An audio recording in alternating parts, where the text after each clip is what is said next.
Today we have Dr. Paul Varosy, who is with the Quality Improvement Working Group. Dr. Varosy, welcome to the show. Thank you, Kevin. So tell us a little bit about the Quality Improvement Working Group. Overall, our charge really is a couple things.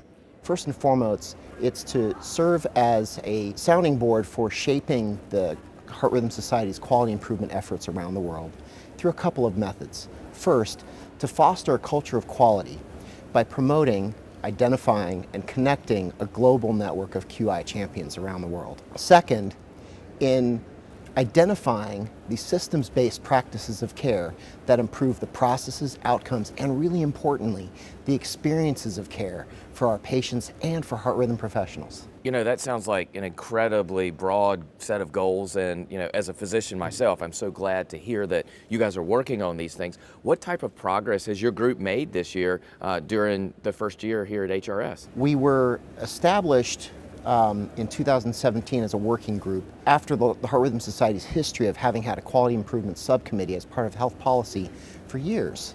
And of course, there's been a lot of great work that the Society's done for years in things like working with registries and developing performance measures, coordinating with CMS and others. But really, our goal was to try to raise the level of awareness and expertise in the Society with quality improvement and the systems-based practice improvement thinking. We're doing that in a couple of very specific ways, and those really come down to both thinking about quality improvement at a grassroots level, doing a survey of the land of what's happening in the QI space out there, and coordinating those efforts so that it's aligned and synchronized rather than a lot of people doing individual things around the world.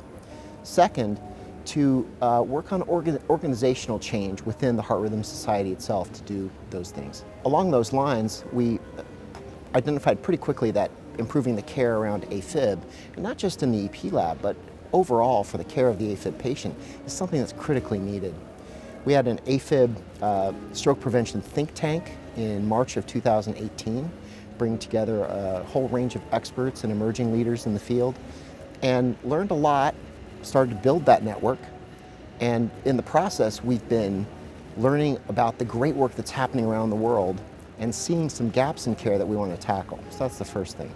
As of April of this year, the Board of Trustees voted to promote us from a working group to a full committee. We're a full operating committee within the Society. I'm very proud of our team for that. We put together a stroke prevention task force led by my friend and colleague, Dr. John Piccini. Another thing that we've done is we worked with Dr. Pingsheng Chen at the Heart Rhythm Journal, and with his leadership and with our team, we put together a new feature in the Heart Rhythm Journal.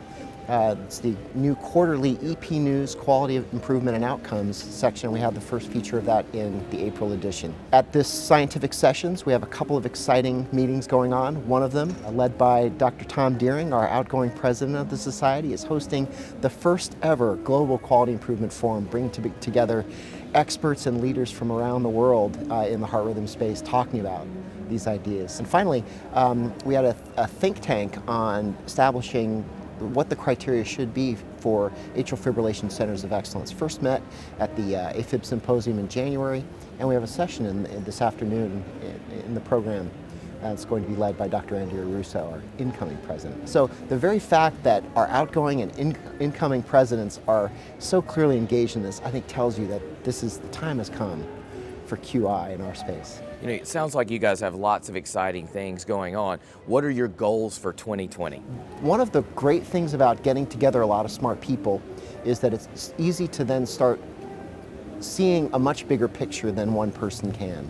And I think we're starting to identify more effectively what the gaps in care and the ways that we can attack all of those, the processes, the outcomes, and the experience of care for all of us. Well, thanks so much for being with us today. It sounds like a very exciting committee, and I think we expect great things from you and your team, and look forward to seeing you next year in San Diego. Thanks so much.